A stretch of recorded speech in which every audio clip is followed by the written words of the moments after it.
Hello, and you're all very welcome back to our virtual St. Patrick's Day celebration here on Achill Island. This evening is going to be a highlight which you're really going to enjoy, this portion, Ceol agus Caint. Music and chat, and in this virtual world, we're going to talk to Achill people all over the world on their feelings and their memories of St. Patrick's Day. This year is Keel Pipe Band's 75th anniversary, and later in the slot, we'll be joined by Tommy Barron, who will speak to us about a bit of history and stories from the Keel Pipe Band from years gone by. But first, we start off on our virtual worldwide tour. Diarmuid speaks with Declan Weir in sunny California.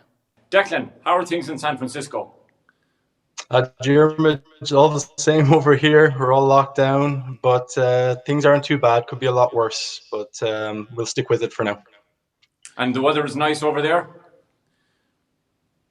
We're blessed, I have to say, for the most part, yeah. It's one of the best places, one of the best climates, I think, in America. So we have bits and pieces of rain, but most of the time it's nice, so can't complain at all. So great weather for turf. Yeah, changing is handy out here. No bother footing, everything's grand. The ground is soft, not too soft. You're all right. You know, we're able to get things home and not be too rushed for the winter. Not worried about the tractor. Declan, can you just fill me in on your earliest memories of St. Patrick's Day from your childhood? Yeah, St. Patrick's Day was always a big deal.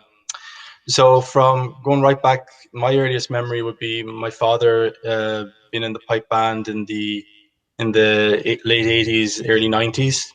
So he had been a member for years. It was always an important day. It was always an important week and months leading up to it. I can remember vividly from New Year's Eve onwards, the practices that were on every weekend in the Wave Crest, and that the lead up to it was eagerly anticipated in our house.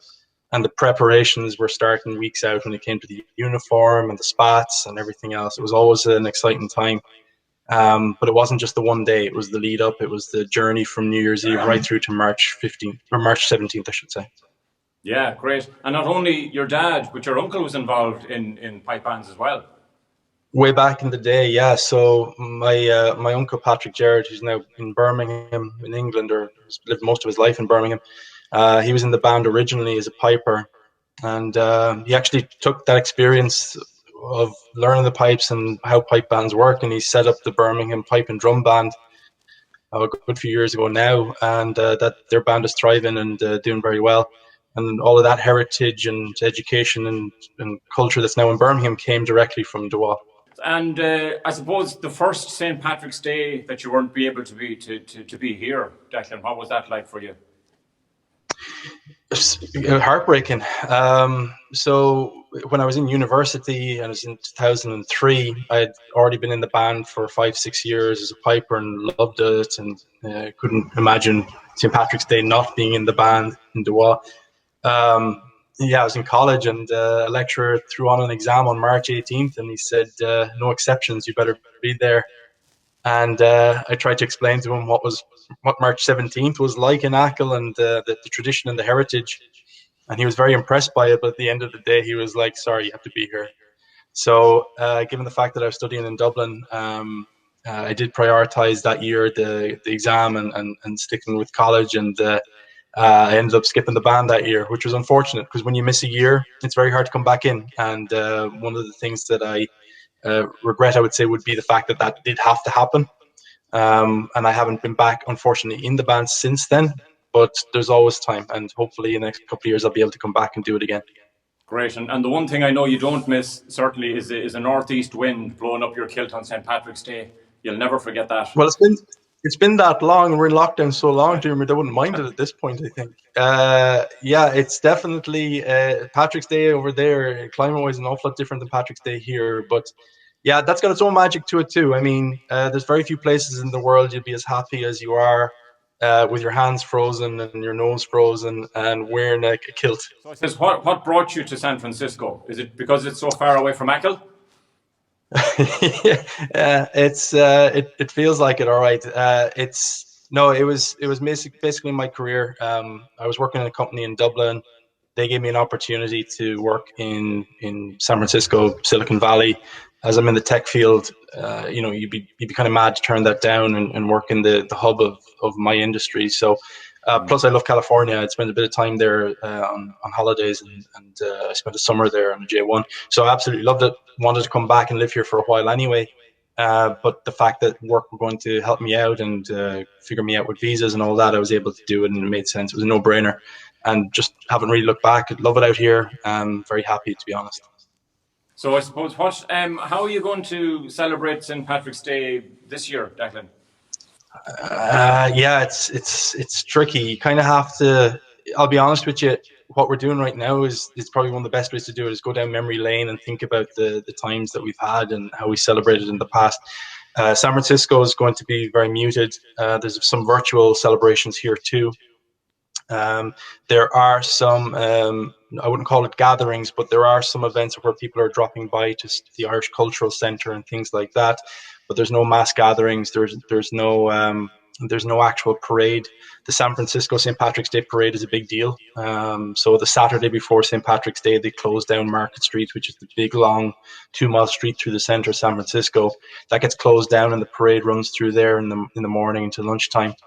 That's not happening. It didn't happen last year. So there'll be 2 years in San Francisco without a St. Patrick's Day parade, which is sad for the Irish community here. The Irish community here is kind of mixed. There's people like me who are coming over working in tech companies, but then there's all the historical and the people who were immigrating in the 1950s and the 1940s.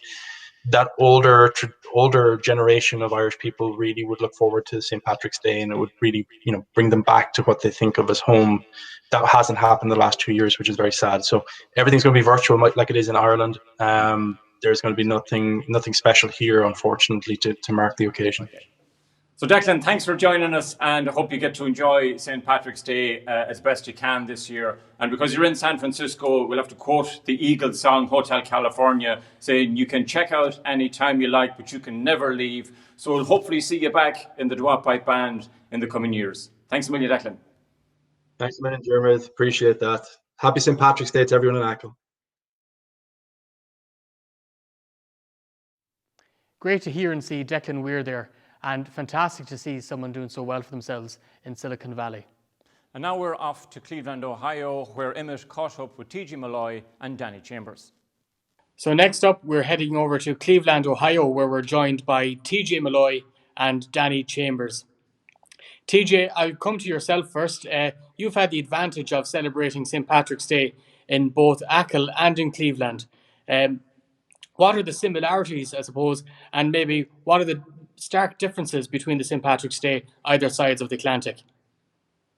The days are very similar in many ways in that we would rise in the morning, we would get down to the West Side Club at 96th and Madison, 30 blocks away from here, 31 blocks away. And we would gather there, say at 9 a.m., and the Chambers family as well, and even your cousins, Emmett, or your in-laws as well, the O'Donnells and the Joyce clan and many other clans, all the part of the West Side Club. And we would all gather there, and we used to march for many years from the old West Side Club to St. Coleman's Church, about 31 blocks, in rain and snow and everything else. That was the first couple parades I did. So we would actually, much like the band in Dua, we would march over to the church for celebration here. And in this cavernous church, it's basically a cathedral, it's so large, it would be filled with the sound of the fife and drum corps, the senior fife and drum corps, junior fife and drum corps, and then we would have a piper at the mass. And just a really very similar in that regard, in that you start your day joining together with your bands and coming to the church before you actually march. We would then go downtown to do the big parade. But we did a parade in the morning always, up to the church. So in years that went by, they got buses and stuff because the weather can be very harsh here in March. Sometimes it's nice, but many St. Patrick's Day was very cold and could be very wet. And we know all about that here too, TJ. Now, unfortunately, Yeah. you found yourself heading back to Cleveland recently enough on the sudden passing of your brother Tony, and we'd like to extend all our condolences to you and the family on behalf of everyone here in Achill, to you and your family in Cleveland. Could you tell us a bit about your brother Tony's involvement in the St. Patrick's Day celebrations there in Cleveland? Well, not just my brother Tony's, but everyone who marched, including Danny's Danny's siblings. I don't know if Danny was marching too often. Yeah. No, my sister and was quite involved. But Tony was very devoted and involved with the young kids that marched for the Westside IA, starting in January with the practices every Sunday. Tony had a full-time job, but he was devoted to help all the kids be proud and march on March 17th. And he was, if you watched him, he was probably the straightest line down the avenue. He was a proud man with great roots. So. Yeah, that Marine Corps discipline as well. He's a former Marine, and but that was true for all the Johnny McLaughlin, whose mother's from Ducanella. I think she's a Boyle. He was the leader of it for many years. Pat Murphy, whose father Tom Murphy from Polrani, he was the leader of it for many years. Patty Campbell, Ballycroy man. So not just my brother Tony, but all the leaders of all the units. The Westside Irish American Club makes up the second division of the parade, and it's quite massive. The biggest unit on the parade is the Westside Irish American Club. Yeah. And the club, since its founding, has been founded on volunteers, tremendous volunteers, too many to name, from all over Ireland, and we're very proud on that day, and that's why the West Irish American Club came up with the idea to start the day with a mass here at St. Coleman's, which would have been our home parish when the club was on Madison Avenue. And as TJ said, they would march down and then more recently just bus down. But it's one of those events in Cleveland that I would say if you are a Clevelander, one of the things you need to experience to say you're a greater Clevelander is to say you've been to Mass at St. Coleman's on St. Patrick's Day. So, Danny, I gather from you there that the Mass on St. Patrick's Day is a very important part of your celebrations there as well as it is here in Achill. You might give us a bit more insight into the Mass and the use of the Irish language in it as well.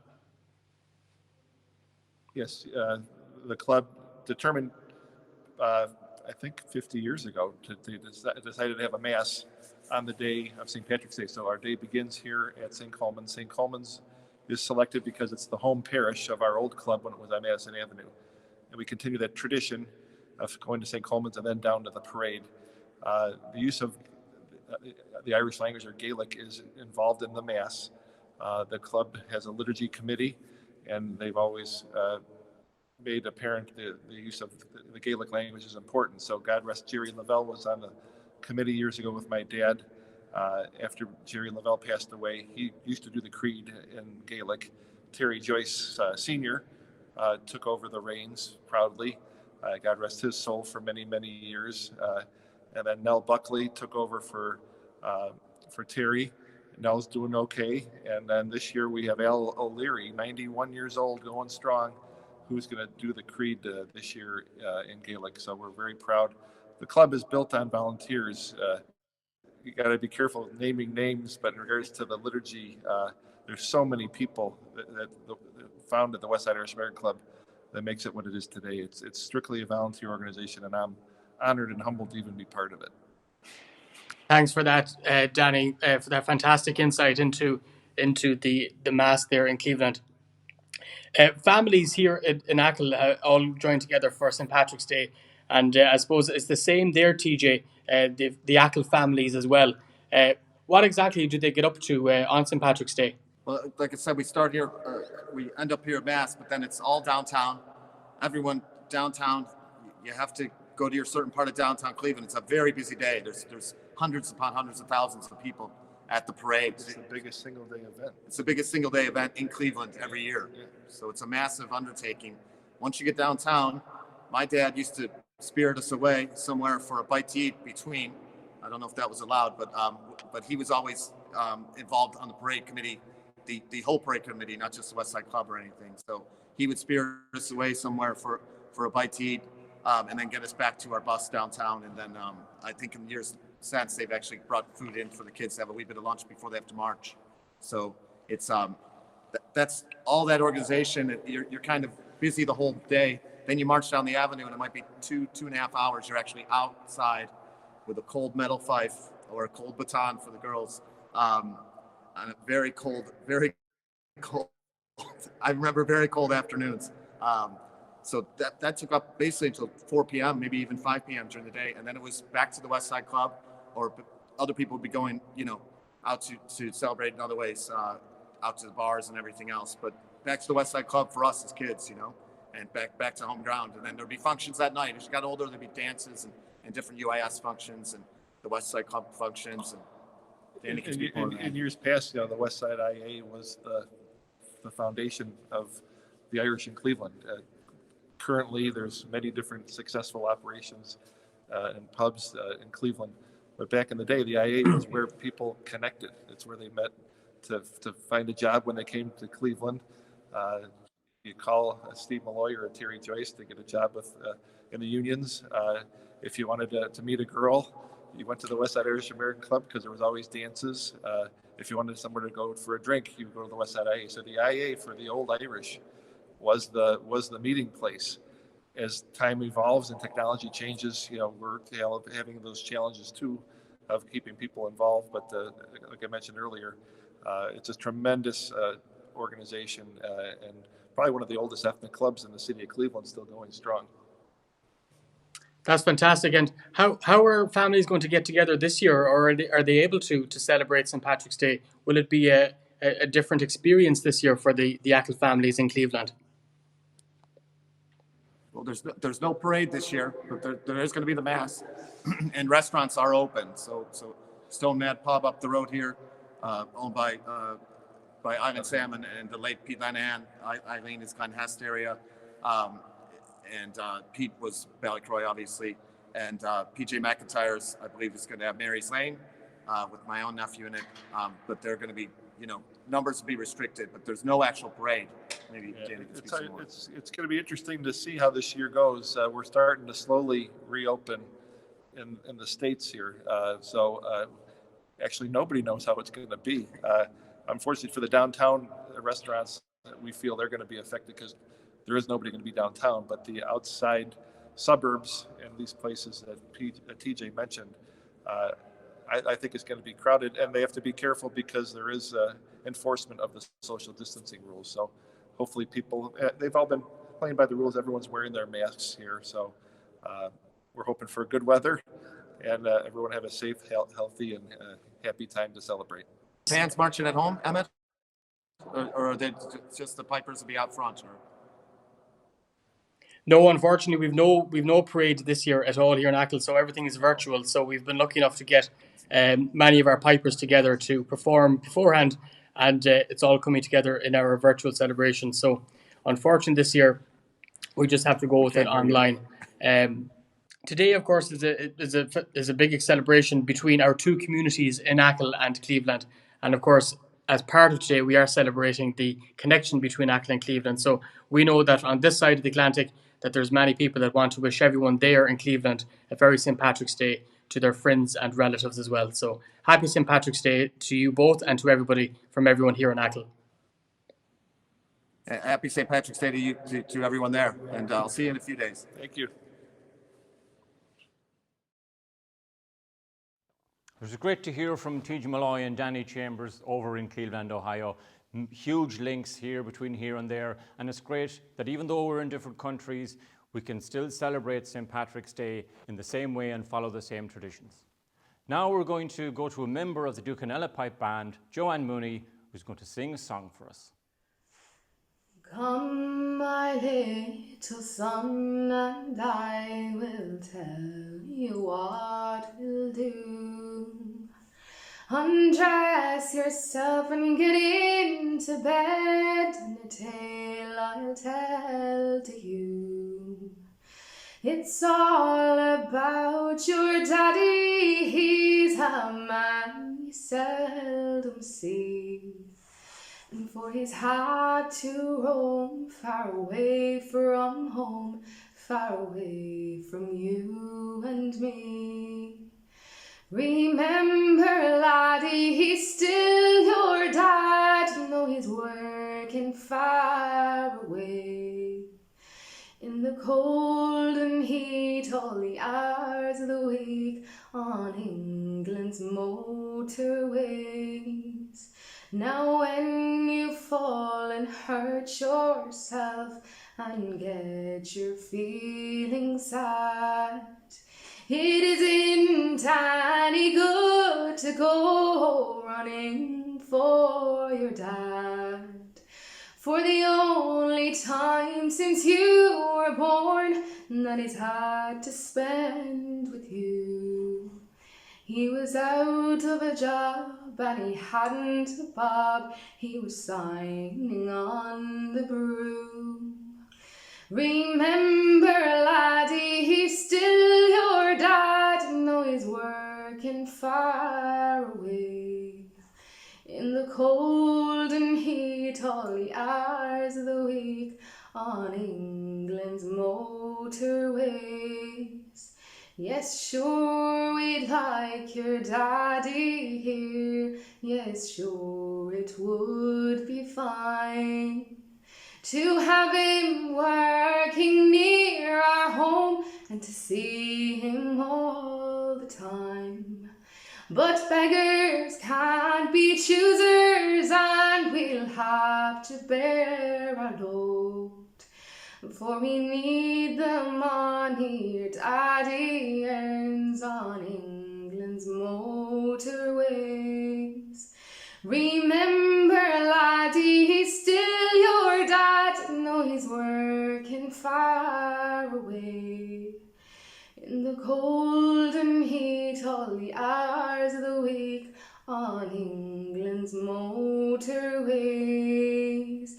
Remember, laddie, he's still your dad, and we'll have to share our load, for we need the money your daddy earns on England's motorways.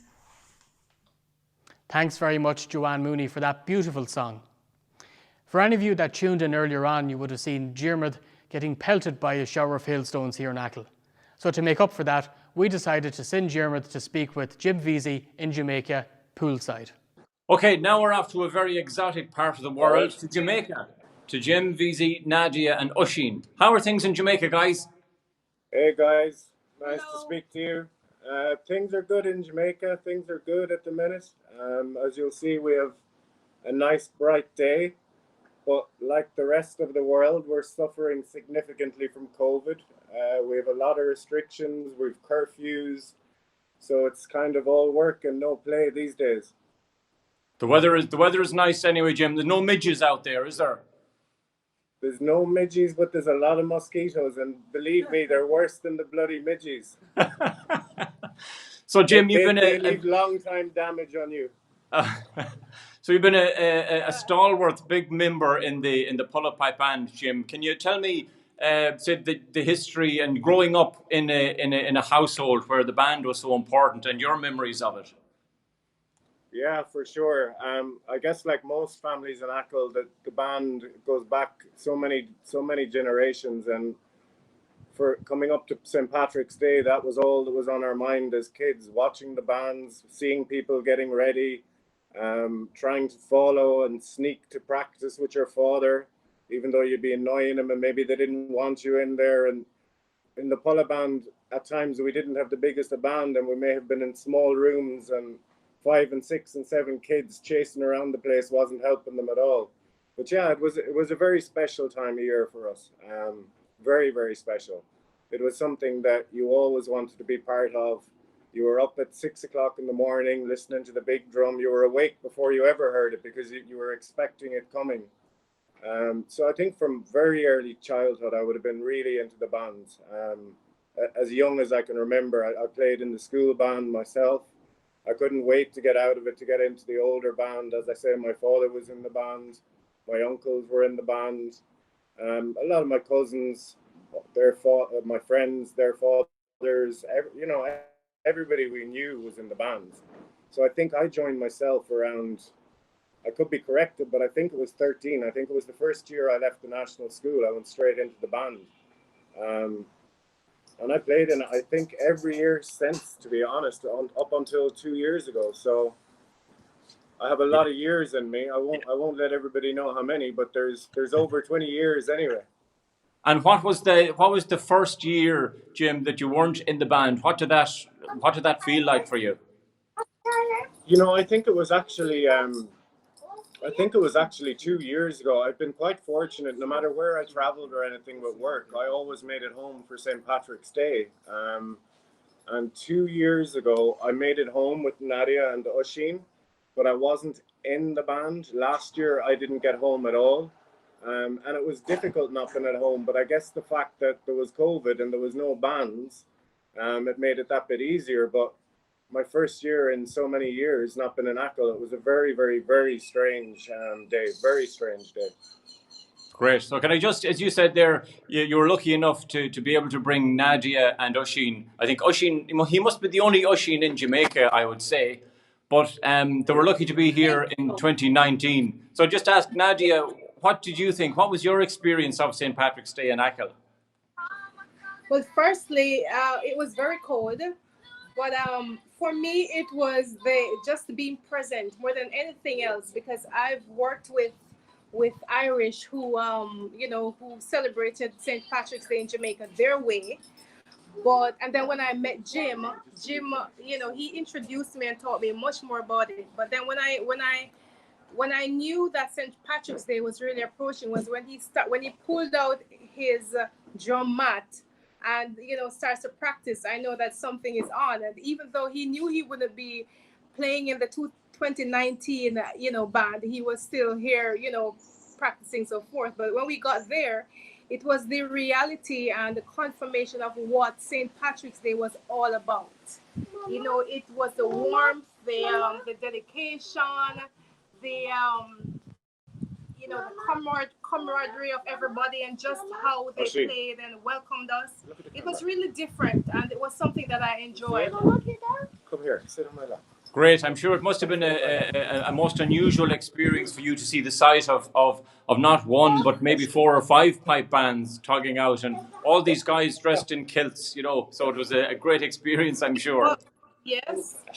And the talents that were on display, and the costumes, even dogs were all dressed up, and the warmth, the celebration after the bands were finished marching, it was different.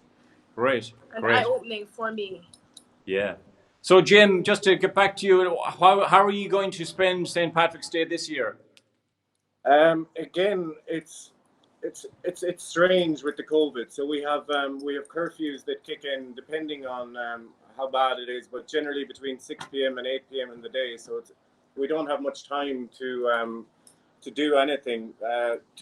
One point I never mentioned, actually, the last couple of years they had celebrations here, not far from Kingston, maybe about 5 miles, in a place called Irish Town. And they were very good celebrations. Apparently, I wasn't at them because I was at home the year before last, and it didn't happen last year. But back to your point, Jeremy, this year the plan is that we finish work a little bit early. I do have a couple of Irish friends here. There's not many around, but a couple of us are going to go to one of the guys' house, a guy from Dublin's house, and he's cooking us an Irish stew and getting some drinks in. So we'll have a few drinks and a bit of Irish stew. That's great. That's as much as any of us possibly will be doing, Jim, to be honest. Look, I suppose, thanks very much for joining us here today.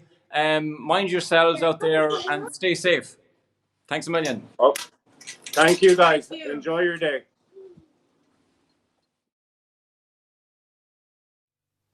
St. Patrick's Day is, of course, a very special occasion for everybody from Achill Island. This year, it's even more important for those from Keel.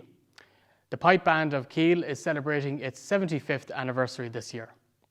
Diarmuid got to sit down with Tommy Barron, who has played with the Keel Pipe Band for 42 out of those 75 years. This year will be a very significant year for the pipe bands in Achill, particularly the Keel Pipe Band, who will be celebrating their 75th year. I'm joined here this evening by stalwart Tommy Barron, of 42 years long service to the Keel Pipe Band. Tommy, can you tell me a bit about the history of the Keel Pipe Band? Well, before there was a pipe band in Keel, there was a fife and drum band in Keel. And it was going back to the 1870s or 1880s. But I remember hearing that the big drum in the old band was played when Michael Davitt opened the Sound Bridge in 1887. And the same drum then was supposed to have been hidden in the Royal Gardens in Keel during the War of Independence to keep the black and tans from getting their hands on it. Wow. And the fife and drum band continued up until the 40s. Yeah. And in them days, St. Patrick's Day was a black day. So the pubs were closed. And Hughie Cunnan, from the Northern Moor band, had came down. He married a woman from Pulla. And Eddie Joe Carvackie was telling me that if you had a cap, if you were in the band, you got in the back door of Sean Malloy's pub on St. Patrick's Day on the way back from the Canella. So in them times the toilets were outside. So Eddie was coming back from the toilets and he met Hughie. Hughie says, what does a man have to do around here to get a pint? And Eddie said, put on this cap and follow me. In you go. In you go. So he followed him in. And they were having a few pints and the crack was going good. And Hughie hit the question, what, did you ever think of setting up a pipe band? So they said, well, they didn't know anything about pipes and who'd teach us. So Hughie said he would. He'd teach them. And that was the seed that was sown. Wow. And then that summer and autumn, Hughie was giving lessons and they were getting bits of uniforms together, but they were mostly homemade uniforms. And in 1946, the Keel Band had its first outing on St. Patrick's Day. Wow, yeah. So I know that from the, on the Dua side, like that too, I think Hughie was teaching the pipes as well. But because of what was coming very close to St. Patrick's Day, and the Dua lads thought the Keel boys won't tug out because they're not quite ready. But I think the day was real misty and foggy, and the Dua fife and drum band had made their way, or they were waiting for the Keel lads, as it's called, to come back up to Pulla Church, and they heard the bagpipes coming, and they thought, the Keel men have done it.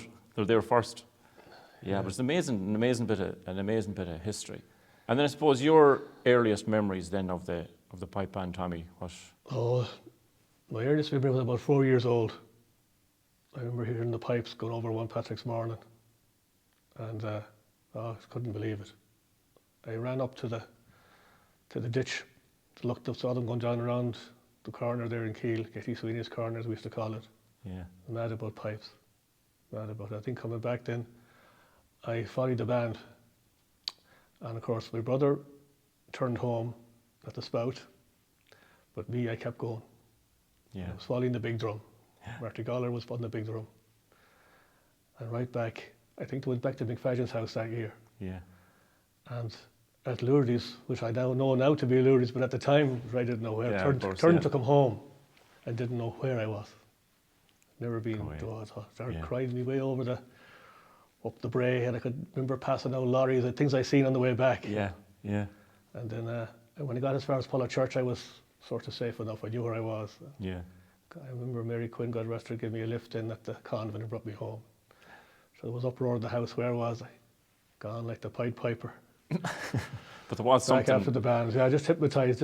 After that, then was the biggest thing was to be in the pipe band. You know. That's the thing, and I suppose looking at your neighbours and seeing them tugged out, and that bit of pride and the noise and the whole, I suppose the parade in itself, the parade as it was very kind of parochial, very local, but at the same time it was a huge wow factor for any kid. I was the exact same when you hear the sound of the pipes and people dressed up and people that you'd know as neighbours. The next thing you see them and you kind of go, wow, it was just, it's amazing, like, yeah.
changes, I suppose, the uniforms. One thing that I used to always love when I was a kid, I was in the school band at the time, was to see the Keel Band coming up with the Busbies.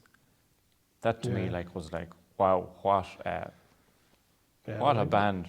Yeah. The Busbies came in 1982 or so. Yeah, they looked lovely in dry weather.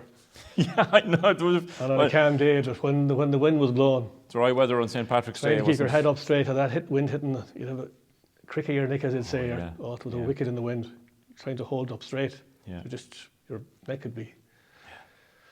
Yeah, they were when they got wet, but they were lovely, surely. Yeah, they were nice. And the one thing that people would tend to forget about is it was usually, it was all men in the pipe bands in them days, but the women at home, they had done phenomenal work behind the scenes, preparing pipe band and getting bits of uniforms. Either, you were lucky you had Mikey the tailor in Keel, which was great, because he could make all the uniforms. But at the same time, the women's input was colossal as well. Yeah, you'd have the likes of Mary Fadgen and God rest them all now. They're all dead and gone. Katie Veazey and Mary Veazey, McNamara.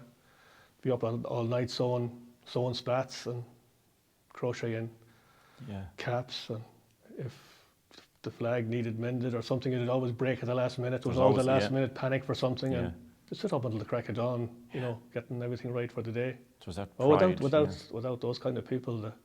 And they took great pride in it, and great pride in to have the band turned out properly on St. Patrick's Day. Yeah, and knowing that they had contributed in some way, in some small way. It was a village. It was a village thing. It was everybody chipped in. Yeah. And the uniforms, of course, over time, the pipe bands today that we see, the uniforms aren't as colourful, let's say, as they would have been previously. I mean, I know that in the early years, there were the uniforms were made up of what they could gather themselves, but again, changes to those uniforms. We mentioned the Busbies, the tunics have changed as well, where now there isn't that difference. In the drop band, the old jackets had green lapels and green pockets. Yeah, well, most of them were homemade, homemade stuff, because you couldn't afford to buy it. I mean, you had to raise all the money you could. You had to go on reeds, pipes, and other stuff. A lot of it was homemade and improvised, and all stuff like that. And someone said they used to have a whitewash brush as a spurn. That was it. That was the times. Things were hard got, and so everything was.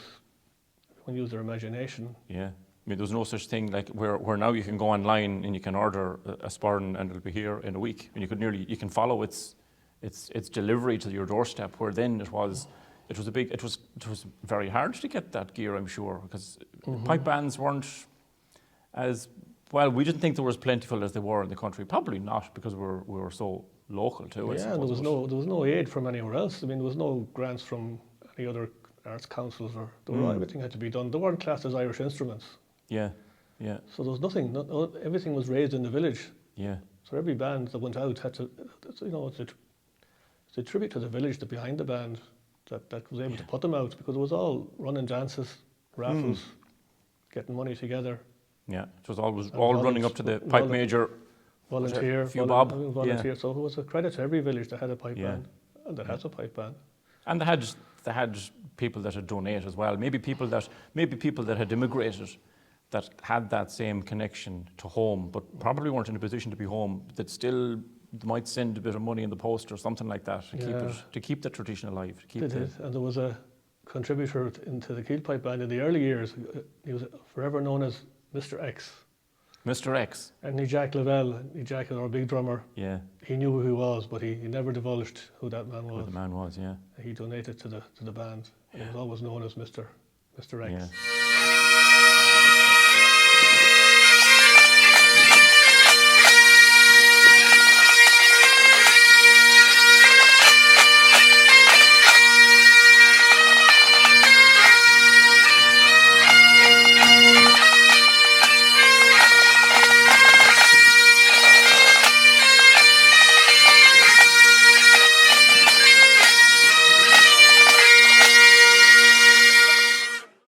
You just mentioned Anthony Jack there, and another great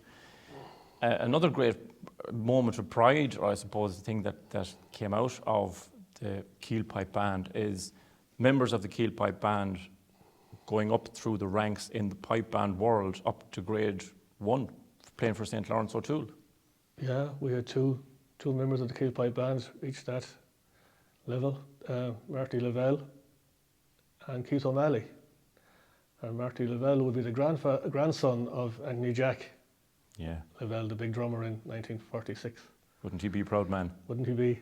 Yeah. Absolutely, it's great to... And for those two lads was like the top of their highest accolade. Absolutely, yeah. I mean, the St. Lawrence O'Toole's won the World Championships in 2010. 2010. So it was, you don't get in there, that band like that, just... no, not at all. Playing the no, scale. It's massive commitment. Yeah, it was a huge massive commitment. achievement. Yeah. So the pipe bands, as we know today, Tommy, they're fairly well. There's a lot of members in them. You know, they're lucky enough that, you know, they'd have 12, 14, some are bigger, some maybe slightly smaller, but there have been lean years too. Oh yeah, there were very lean years back in the 50s and 60s when immigration was really at its worst. I mean, the bands had a struggle, and maybe 2 or 3, 4 or 5 pipers at St. Patrick's Day. I mean, the Keel band used to march back to the Polla Church and meet the Dua lads, and they'd all march over together then as one band just to make a band, because there was that many, that few people around. Few people, yeah. And then, of course, there was a year then that no band came from Keel, and Mick Fagin, who was in the Dua band at that time but came from Keel. He said it was a very sad day for him because they're waiting and watching over the road and nothing came. Yeah, so then that summer he got over to Keel and taught a new generation to put the pipes, so that they had a band in, and the following year the band went back again to Polla Church.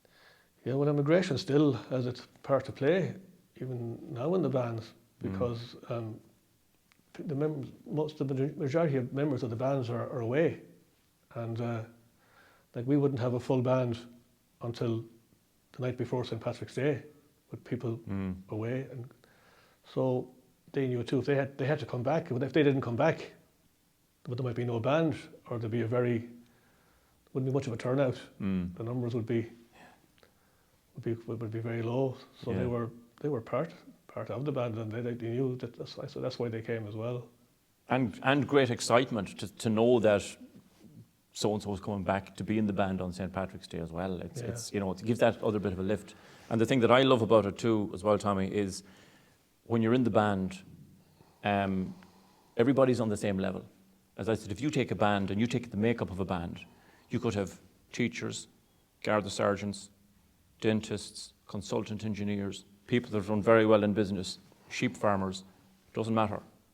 Everybody's in the band, and everyone is just of the one, you know, they're on the one level. It's great. It's a great leveler. It is, but it's fantastic to think that there's no airs or graces. There's nobody saying, oh, here's so-and-so now, you know, he's done well for himself in London, or no. You're on the same level. You're in the band, that was it. You're in the band, you're a member. You played it right. I don't care who you are. Yeah, you'd be told if you hit a wrong note. Oh, yeah. Yeah, that's great leveler. The other thing is, you mentioned there, and I suppose I was unaware that the bands used to join up as one and march down through Keel, but rivalry was always, I wouldn't say it was a big part, but there was always that kind of underlying competition between the pipe bands in relation to who was going to play and what they were going to play. And I suppose it always turned out to be a type of a competition, but not a competition, where the Keel band jumped up on the green, as they always did, and they'd play their set of tunes, and we'd all be analysing it. And likewise, I'm sure the Keel band would be analysing the Dua or the Polla or the Ducanella tunes, and there's a healthy type of rivalry there too. I think that the big thing was, what are the new tunes going to be? Because every year, every band had their new tunes, and they were really guarded a secret. What will the new tunes be? You know. So everybody was trying to. I mean, there was a story of lads going into the Wavecast for a pint, you know, from Keel when the Dua band was practicing. Really, what the fecky? Oh, come back here. We don't see you all year, and suddenly you picked tonight to come in for a pint. We're only having a pint, you know. So little things like that. All little But it things, was friendly enough stuff. It was a bit of crack, really. We'd be the same. I know we'd be over at band practice on the week running up to St. Patrick's Day in the wave crest, and it was all the windows in the wave crest, and it would be dark outside. And if we saw a car coming into the car park and turning around, we'd be looking out to see to recognise, was that a Keel car? Was it, checking the registration? For sure, we were in the hall. Someone would come in and say, "Geez, I saw something from Joanne listening at the window." I know. Yeah. It was just. It was good fun. Yeah, it was healthy. It was great. It kept a bit of crack going. It did, of course. A bit of slagging and a bit of cracking. Yeah. But at the end of the day, I suppose, even though there is that bit of rivalry, there's also a lot of goodwill. I mean, the likes of, let's say, I know bands that, they may be used to practicing in a venue, and maybe for some reason that venue isn't open, where there may be a venue or a hall or a room in another village, and people say, right, in you go, lads. You can go, you can play there for the... I think there's great goodwill, especially among pipers, because every piper and every band member knows the effort that it takes to put a band out, and the commitment, and how everything is really hard got. There's a nice link there too. There's a camaraderie that we're all in the pipes together, we're on the bands, we're all bandmen kind of thing. So, well, look, it took a lot of commitment to be in the pipe bands and to get time to practice and time to come home and play on St. Patrick's Day, because St. Patrick's Day wasn't a bank holiday everywhere. So especially lads that had been working in England, to get off in the middle of March for a couple of weeks was sort of a hard thing, because some of them jobs, if you left them, they wouldn't be there when you go back. So I think home to cut the turf was a great one. Great excuse. Everyone had landed home to cut the turf.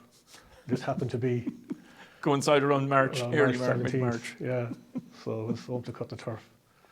So it would be the earliest turf cut in Ireland, I'd say, as an Achill. Yeah.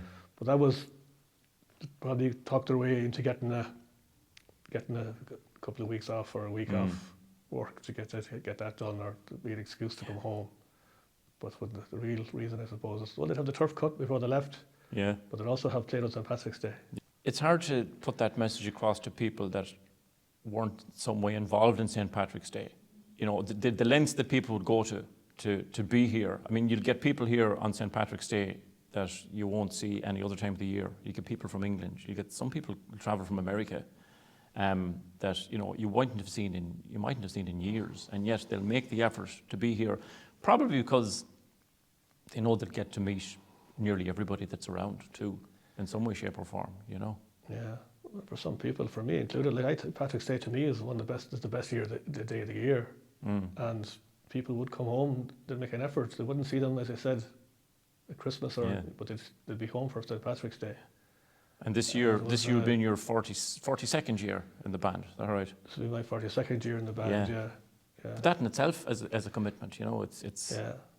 But there's something about the whole...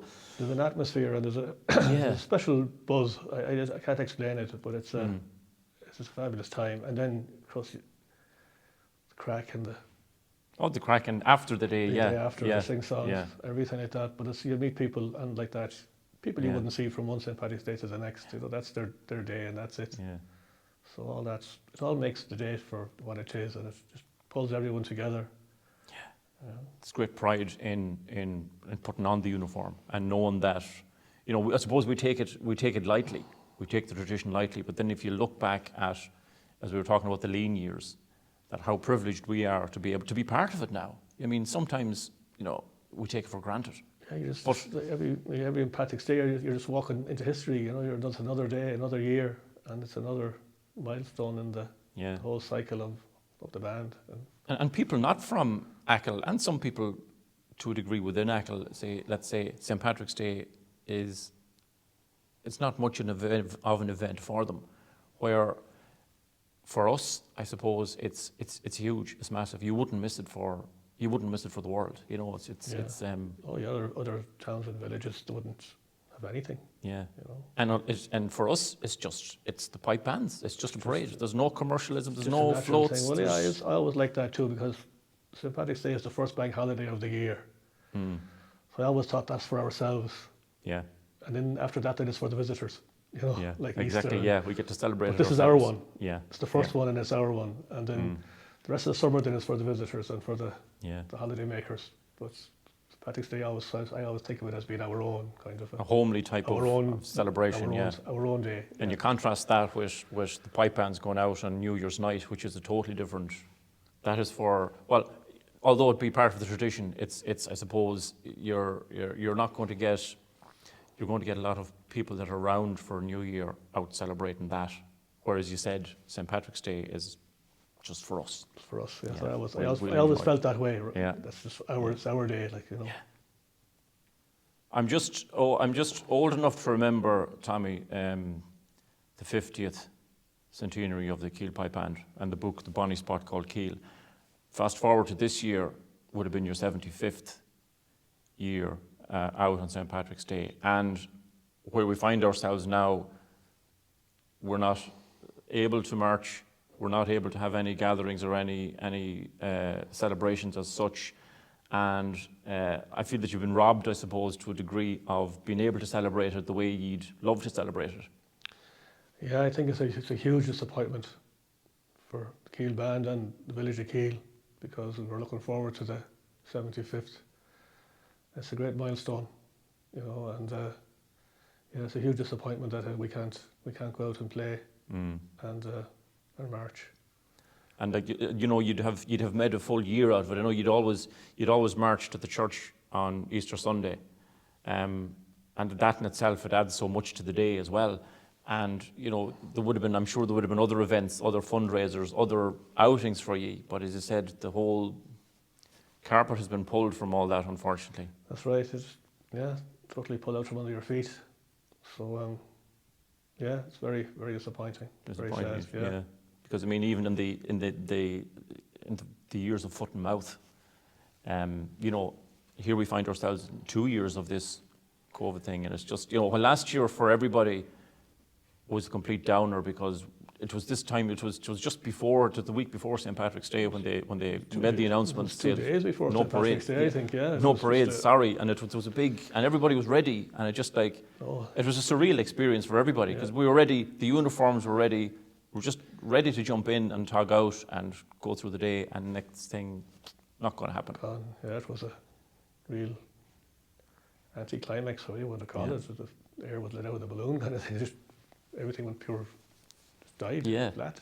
Yeah. And we had hoped at this stage, the next year, that we'd have been able to celebrate, and that you'd have been able to celebrate. And of course, it's the other bands would have helped celebrate it as well. We'd have all joined in the celebration, because as we touched on earlier, there's still great, even though there's rivalry, there's still great camaraderie between the bands too. And if one band was having a function, a load of other bands would support it as well. I mean, if some band is celebrating an event, I mean, the Guard of Honour is at the gate at the church. All the bands, every band member stands out and claps them up the ramp, you know. So yeah, it's part of the. And of course, as the years go on, every band gets their turn for their celebration and their anniversaries, you know. So it's great to have that part of it, where your other band members of other bands kind of give you a bit of a thumbs up or a bit of a good on you and give you clap you up the ramp. Yeah, it's great. But yeah, we all thought this year we'd be back to normal, but not to be.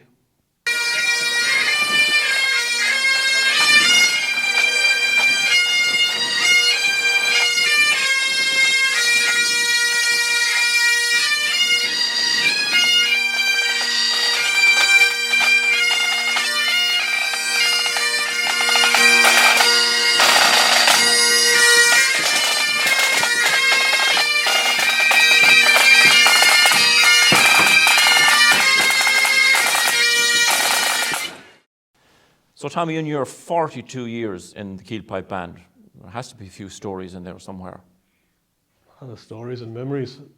I remember my first year in particular. I was a long, tall, skinny 16-year-old, and of course you got the uniforms were handed down, and whatever fitted you or didn't fit you, out you went, you know. So I remember I had a very short kilt.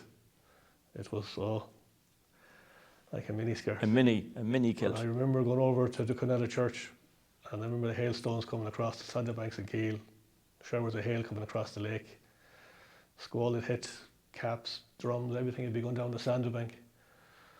But I remember we made it into the bushes in Cawbo, Shallisters, and a big shower of hail hit. Every man ran dive for cover. So I remember I jumped into this hole in the bushes, and I looked up who was there. God rest your father, Michael Gilty and Pat Joe, I think it was. And here I landed into all men. And anyway, your father, the crack started. Oh, is that the new styling Keel? That lovely little miniskirt. Where did you get that? You have lovely leggings on you and all of this. Are you cold? Oh, I couldn't wait for the You couldn't wait for the shower to to pass. be over. I was out of them bushes. That's my very first memory of my very first day, Patrick's Day in the band, yeah, in the pipe band.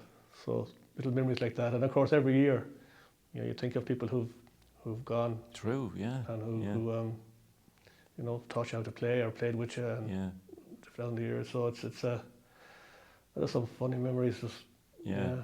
As you said there, you know, it's a great day for a lot of good memories for people, but it also evokes sadness in a lot of other people. You know, I mean, as you said, the band may typically stop at a house, and down through the years, maybe the people that are in that house have passed on. There's nobody at the gate. It's just, you know, the house can be closed. Everybody gone. Yeah. But there's other memories of things that go wrong. Yeah. Charters flying out, blowpipes, going back here. The staff man goes back too far. You look around to see does anybody notice, and you keep going. Yeah, there's bits of crack like that. Yeah. But another lovely tradition that's here as well. That's if a band member gets married, the band will turn up. They'll gate crash really. They'll waltz in. Now, even though those that are getting married, you know, they're not supposed to know, but it's expected to at the same time. Yeah, and it's a lovely little, again, as you said, it's a lovely little kind of tip of the hat. It's unexpected. It's part of the tradition. Like if you didn't turn up, that would be a. Oh yeah, there'd be a no-no. That would be a really no-no. Yeah, like you're expected, and we do.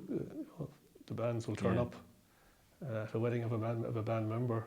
And even if at that wedding there were band members from or members from other pipe bands, they'll all be kind of roped in. Again, it's like a mass band. They'll all, for the bride and groom, they'll come together, they'll march in. Like as you said, the whole localized rivalry dissipates, and you just join in there. And yeah, but usually, like the band would leave it to the band of the village to play. To play, yeah. They wouldn't bring their pipes, you know, unless I suppose if numbers were down. But that really never really happens. I think every band let their own band. Exactly. Yeah. Celebrate, do their own thing on their day. Like, you know. Yeah. That's great. Yeah. So as a seasoned member, Tommy, of the Keel Pipe Band, and indeed I suppose for all the pipe bands, it's very relevant. What do you think the future holds? Well, I think the future is very bright for the bands in general. I think I wouldn't be worried about the pipe bands and going into the future. I think they'll do all right. There'll be always young ones coming up and as eager and keen as we were when we were that age to put on the uniform and play in the band. I think the bands are safe enough. So Tommy, thanks very much for filling us in the Keel Pipe Band, and hopefully we'll get the chance to celebrate your 75th next year. Next year is also the Dewap Pipe Band's 75th, so don't know will we have a dual celebration or I don't think so, no, Jeremy. This is our 45th, 75th is this year. Not next year. But I'm sure we'll give you a clap going up the ramp anyway. We'll clap each other up the ramp, let's hope. And as I said, it's unfortunate that so many of the diaspora and those associated with the Keel Pipe Band won't get the chance to celebrate it, but hopefully they will in the future.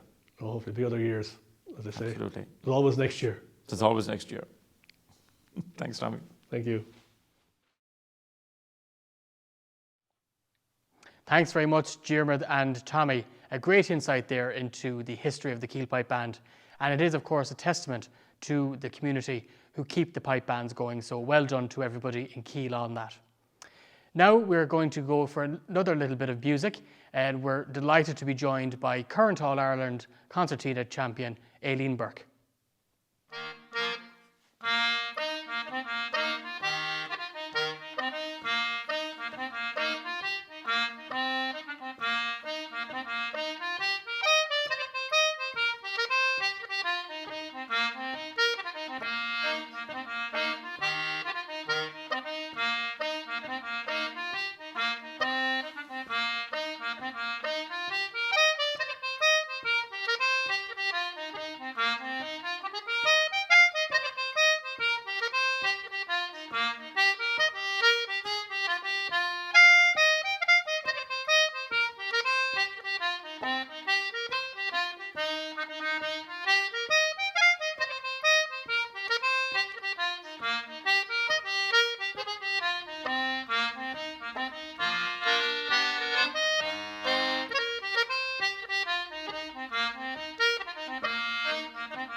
Thank you very much, Aileen. Bourke, great. Strathspey in a reel played there. Earlier, Emmett sent me off to the Caribbean, and now it's only fair that I sent him off to sunnier climes as well. Emmett spoke to Gary Veazey in Portugal. Next up, we're joined with Gary Veazey, who is all the way in Montegordo in Portugal. Hi, Gary. How are things over there?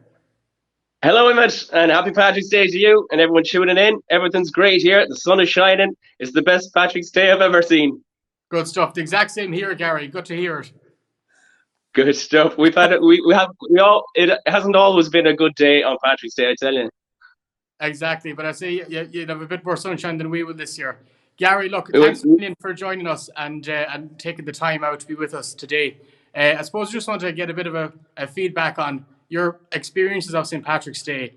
You're involved in a family there that St. Patrick's Day and pipe bands run through your blood. So what's your earliest experience of the day itself? The day, St. Patrick's Day has always been a huge part of our lives from earlier on when Dad used to be in the drop band and heading down to Dua for the weekend or for the couple of days, packing the car. There's 5 of us, we were all packed into the car, don't tell the guards. And we all packed up and rocked up at Granny's there for the couple of days and marched alongside Pip there in the Dua band every step of the way back to Duquesnel. And it's just a marvellous day. And as soon as it's all over, you're looking forward to next year, you know. Exactly. And Gary, then yourself, you progressed then into the band, joining it at a young enough age too.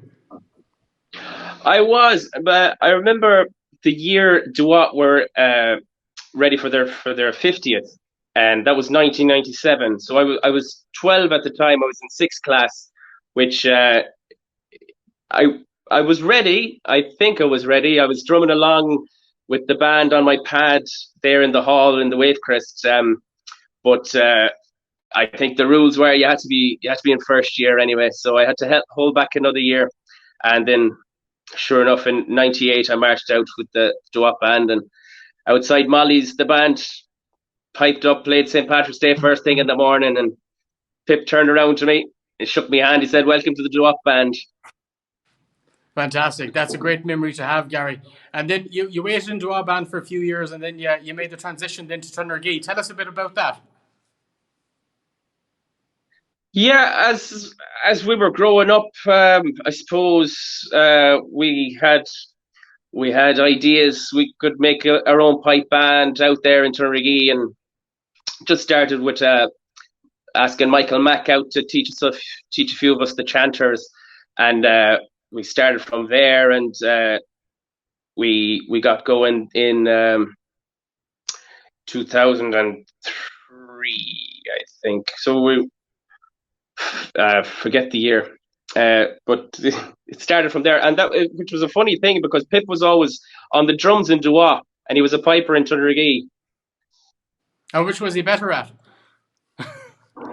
Well, you can ask him. I won't tell any tales. I think he had an easier time on the drums.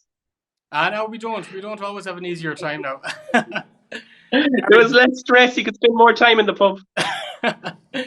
But that must have been a very interesting time. I suppose with your dad and yourself being in Duat pipe band, you wouldn't have seen the starting off from scratch of a pipe band. So that must have been very interesting to see.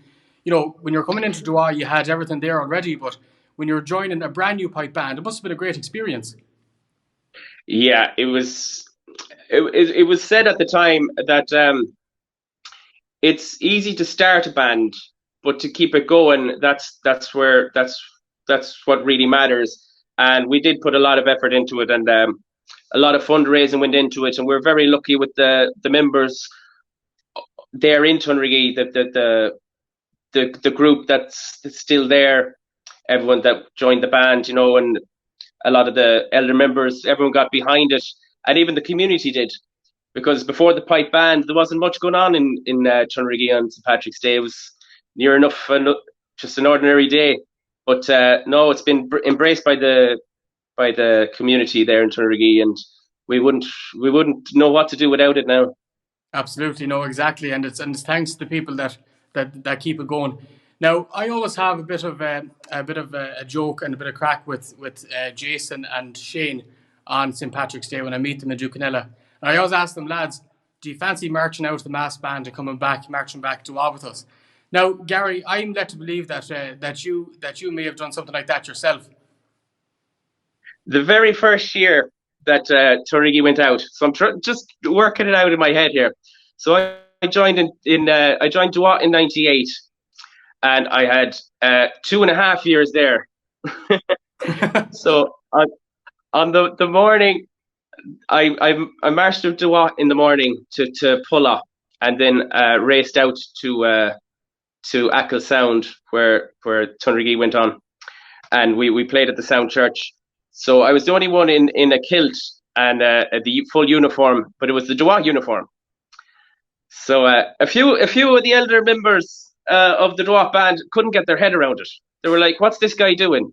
He's down here practicing, and he's going out to Tunriggy then in the evening, is he?" So we were over outside Molly's, and McFadgen just slowly marched over to me, and he asked me a question. He says, "Did you ever know a footballer to play with Manchester United in the morning and go out and tog for Liverpool in the evening?" And he didn't even wait for a response. He just turned on his heel and walked away. Oh, brilliant! That was just what it was like. What was I to say? Very good, very good. Now, Gary, you're living in Portugal now. Yourself and your wife Sarah and your young lad James. What first of all brought you out to Portugal? And we know what's keeping you there, but how is life there at the moment? And how is it all going for you at the minute? I came in 2008 and came just for a summer, give it a go for a summer, and ended up meeting Sarah and waiting here and playing music in the bars and everything. I'm very lucky, very lucky. I'd be nearly 11 months of the year out playing 5-6 nights a week, which is unheard of. And it's been very good up until around this time last year when that just came to a halt. Although knocked a bit of a summer out of it, got a few nights gigging, but it's been a good way to earn my keep, and a good profession in a way. I never thought it would be possible, but getting away with it, which is the main thing. Gary, from following your Facebook page there, sometimes in height of summer, I'd say you see more people from Tunriggy and Achill in Portugal than you would if you're at home. Honestly, God, if I was playing down in Guilties, they wouldn't come see me. Brilliant stuff. Yeah, it's great. I think people who come out from home and they come to the Algarve, they would always make a point of going to see where I'm playing and trying to get to see me, which is really nice to see, and it always makes it makes home a lot closer. It doesn't make it feel so far away. Brilliant stuff. And have Zara and James been home to Achill for St. Patrick's Day before? Sarah's had a couple of Patrick's Day at home. Yeah. James hasn't even seen Ireland yet. Yeah, he's 16 months. So he just this pandemic just really took over, and we just couldn't get him to bring him home. But he'll be there next year. He'll be there for next Patrick's Day. Good stuff. We all will. So, Gary, which was the first St. Patrick's Day that you missed not being in Achill? And I suppose, how did it feel after being so involved with the Dwa band and with Tunriggy for the first time not to be at home in Achill for St. Patrick's Day? Yeah, I think it was 2010. I remember I was here. I went back for the first couple of St. Patrick's Day, learning the new drumming and all that. And 2010, then I had got an early request to do a St. Patrick's Day gig in Albufeira in the New Dubliner, and I said I think there was something coming up at Easter. I said, "Sure, I'm going home at Easter. I'll ride this one out. I'll ride this Patrick's Day out." And it was a rough day. It was a rough day. Everything going through the head. It was wondering what the hell am I doing here? You know, driving up the motorway to Albufeira and just thinking, and the sun's shining. I should be at home in the rain and the cold. Getting the hailstones across the legs and everything. Exactly. You know the crack. Good stuff. Look, Gary, it's been great to talk to you. But look, before you go, you might give us a verse or two of a song just before we leave you on this chat. Well, listen, I'm here. I'm tuning up and I'm getting ready for later on. But I hope everyone will join me, and I'll be live taking over the page here at 7:30. So hopefully everyone can tune in and have a few drinks with me, and we'll have a sing song. Cheers, guys! Enjoy Patrick's Day. Three-leaf shamrock I adore, and your 3 leaves I long to see. And when there's bright days in Ireland, well, I'll come home and marry thee. Yes, I'll come home and marry thee. Well, fair play. And just to finish up, yep. Rolls. Good man, Gary. Fair play, Evan. Thanks a million, Gary. Thank you very much. Thanks for having me on. Enjoy the rest of the day.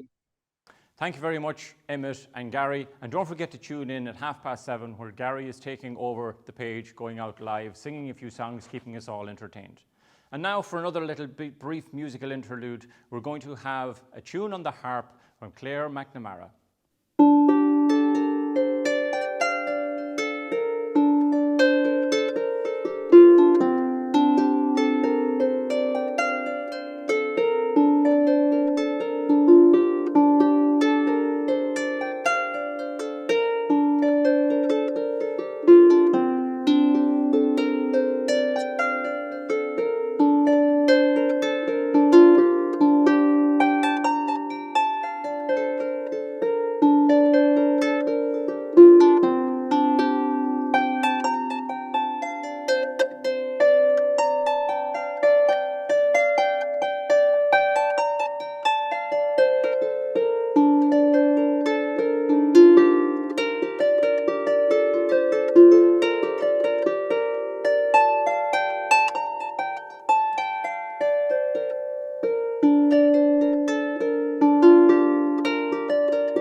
Thank you very much, Claire. We really hope you're enjoying the show. And to conclude our virtual worldwide tour, Emmett caught up with Dr. Nora Lavelle in Australia. Next up, we're delighted to have Nora Lavelle all the way joining us from Melbourne. So Nora, all the way from the high road in Dua to doctor in Melbourne. How are things going for you over there? Hey Emmett, how are you? Happy St. Patrick's Day. Yeah, things are going good over here. Sitting from a very privileged position of not having really much lockdown here at all anymore. So obviously heart goes out to everyone at home at the minute, and it's very, very hard to hear from people at home who are struggling a lot with lockdown number 3 or 4 at this point. But yeah, things are going pretty good over here. Good stuff, Nora. So I suppose we just want to get a bit of a feel on how you experienced your St. Patrick's Day here in Achill growing up. What were your earliest memories and what are your fondest memories of St. Patrick's Day in Achill? Yeah, well, I was in the famous Dwa school band, and one of my first memories of that is Mary Ball coming up to the school and measuring us all for our uniforms in the lunchroom in Dwa school. I think I probably was only about 8 or 9, I think, at that point. And then obviously going back to Molly's in the morning at 6 and walking with the band over. Just, kind of, they would be kind of my early memories of St. Patrick's Day. And then also my dad and my sister waking me up when it was still dark to go with the big drum through the village.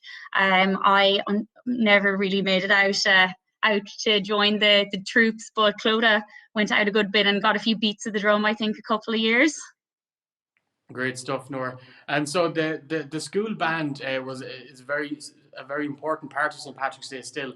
I suppose it's where all of the tradition and the learning of instruments starts for an awful lot of the children. So that part of it would have been very important in your household as well. Yeah, it would have. And I played the tin whistle, flute, and accordion. My sister was the same, except she played the concertina. And yeah, I just remember kind of always playing music all the time growing up, and it was such a nice thing to do because it was kind of a day with your friends where you all got to hang out and eat crisps and drink fizzy drinks and play all the tunes you'd learned in school, and you're all dressed up in your uniform. It was such a lovely tradition to look forward to every St. Patrick's Day, and all the band practice was such a nice break from having to learn actual stuff in class. So we'd all be dying to go for our music lessons, and it was just a really nice thing to do. Great stuff. And then I suppose after that, then you would have experienced St. Patrick's Day from the other side of things, from outside the band, and you experienced the traditions from a more of a follower's point of view. Give us a little bit of a background there on what your typical Patrick's Day would have been like. So actually, a lot of my friends loved coming to Achill for St. Patrick's Day, and they would come down kind of from all over Ireland and stay with us for Paddy's Day. And Dad would have us all up again at the crack of dawn, which we would be cursing him for because we would have been in Lourdes till very, very late the night before. And he'd have his pots of shamrock on the window, and he'd make us all pin it to our jackets in the morning and down at the bottom of the road waiting for the band to go over. Then we'd have to follow the band over. Again, cursing the weather and the early start, but obviously, we loved it kind of in the end. And then we'd follow the band over, watch them play, then we'd go over to Ducanella, watch the mass band, and then kind of probably end up back in the Achill Head at some point then later on that evening. But yeah, no, it was great kind of watching all the bands and the mass band, especially. My friends couldn't believe that the traditions we had, and they were amazed with the pipe band tradition in Achill. So then you've been through college, you're now a doctor, and you've recently, over the past couple of years, you've moved to Australia. So how has the transition been from moving from Ireland out to Australia, and especially now in a time when doctors like yourselves are so vitally important in the time of COVID? Yeah, so I did my intern year. I did 6 years in UCD, and then I did my intern year in Ireland. And to be honest, after intern year, I was pretty burnt out. You kind of hear the stories of the really long working hours and the kind of poor support and everything. And I think I was just ready to have a bit of a break, to be honest. And I'd heard from other people that, Australia, it's an amazing place to work and learn, and you've got an amazing kind of work-life balance out here. And I just thought, sure, look, I'll give it a go, see how it goes. And yeah, that was kind of in August 2019. So I initially lived in Perth, and then I moved to Melbourne in January 2020. And kind of it was here in Melbourne that I very much got the feel for the Australian way of life and just kind of fell in love with the place. Even throughout COVID, even throughout lockdown, I just thought, what an amazing city. My work over here it's an incredible healthcare system over here. You have so much support all the time. There's always someone senior you can talk to if you're worried. It's just a different world, really, to be honest. And my heart does go out to people working in Ireland at the minute. And I have been hearing stories of people that are working in very kind of COVID heavy hospitals, and it does sound really, really awful. And my heart really does go out to them. Your work over there at the moment, you're working as a COVID doctor. So how is that with the rates of COVID in Australia? Yeah, so you know what, it's probably the best time to be a COVID doctor over here. We've had no community transmission in Victoria, I think in about 2.5 weeks now. I'm not sure, don't quote me on that. Obviously anyone that comes in with any COVID symptoms, they're immediately classed as maybe suspect COVID. I then go see them, have a chat with them, and then we kind of ascertain their risk. And obviously the risk over here is quite low at the minute, so the patient numbers are, they're small coming through the door. Yeah, no, because when I was texting you a few days ago to link up for this interview, you mentioned that you were going for 3 or 4 days holidays, and to people over here that might sound a bit alien at the minute. The whole lifestyle in Australia is a world apart from where we are in Ireland at the minute. So what's it like there? You're basically opened up, are you? Yeah, so we are essentially normal. We have nightclubs, we have dance floors, we have pubs with live music, people all jumping up and down on a dance floor, throwing drinks around. It's pretty much normal, Obviously, we have to wear masks in supermarkets and public transport. But yeah, like on a night out now, or if I'm out for dinner, I would rarely even think that there was a pandemic on. It's amazing. I'm just back from a week-long trip. I went up to Queensland, and we kind of did a boat tour for a couple of nights, did some snorkeling, did some diving, traveled around a couple of islands in Queensland, and then flew back. I actually flew back really late last night. But yeah, I know it's essentially normal, to be honest. As much as I hate saying that and hate for people at home to hear that, it is pretty normal over here. But you've made us all very jealous, Nora, of Sorry. the minute. But look, Nora, thanks a million for taking the time out of your busy schedule to join us. And happy St. Patrick's Day to you in Australia. I hope you're having a good one. Anything you want to say to your friends and family here in Ireland? No, happy St. Patrick's Day to everyone. And obviously, even though I'm living a normal life out here, I would much rather be at home in Achill for St. Patrick's Day, and seeing all my family and friends and kind of having the crack in Lourdes. But sure, hopefully I'll get there at some point in 2021. Great stuff. Thanks a million. Thanks very much, Nora. Thanks, Emmett. Thank you very much, Emmett and Nora.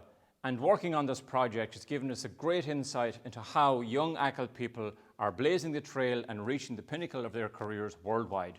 My Shiv. Yeah, I agree 100%, Diarmuid. It would really make you proud to be from Achill when you see the achievements of these people. So now to finish off our show this evening, we have a coalition of pipe bands. We have Michael Lavelle from the Keel Pipe Band, Cian McNamara from the Ducanella Pipe Band, and behind the scenes, Tommy English from the Dwa Pipe Band, who make up the Achill lads. Don't forget to join us directly after the show when Gary Veazey will go live from 7:30, followed then again by the Achill lads at 9 p.m. So thank you all very much for watching. We hope you enjoy the rest of your day. Lá éile páric Honna Dív. Slán go fóill. Thanks very much, Emmett. It's great to be a part of the first virtual St. Patrick's Day here in Achill Island. Hope you're all having a great day. We're going to play a couple of tunes for you now, and then we're going to go live again later on this evening. So the first tune we're going to play is a regular St. Patrick's Day tune. A lot of the pipe bands will play it. It's called Men of the West. So hope you enjoy.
Okay.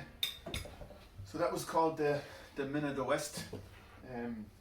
Very popular St. Patrick's Day tune. We're going to keep the kind of St. Patrick's tunes going for the next few minutes. We're going to continue with a set of marches.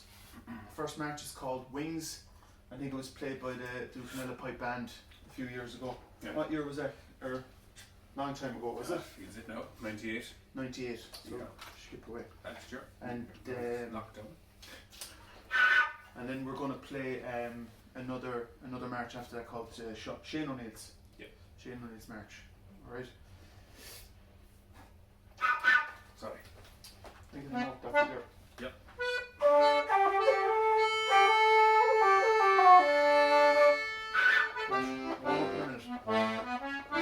Here beside the fire here in Carra Cottage. With the turf on the fire.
you are. Hope you're having an old toast, and the Coonerjay will be all on the roads again next year. So we just have to sit it out. Sit it out for this year. We're going to finish with a couple of tunes, a couple of pipe tunes, before we finish up, just to warm the fingers up for later on tonight at 9 o'clock when we're going live again. Not to forget to tune into Gary Vizzi as well. Gary will be going live on this page, so make sure to get a bit of dinner now for yourselves and line the stomachs or whatever else you have to do. So we'll finish with a couple of lively tunes, a couple of jigs. The first one is called The Hag of the Killin', an Irish jig, and then the second one is called The Donegal Lass. How was the first one cooking? Why? Another Ducanella tune, is it? What is? Yeah, another Ducanella tune. Not biased at all now. Our manager is behind the camera there laughing at us. So yeah, thanks again for having us, and we hope you had a good day, and we'll see you again later on at 9 o'clock. Thanks to Tommy behind the screen doing all the work for us. Our job is easy. He might even do a song later on.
See you later on, guys. See you tonight. Enjoy the rest of your night.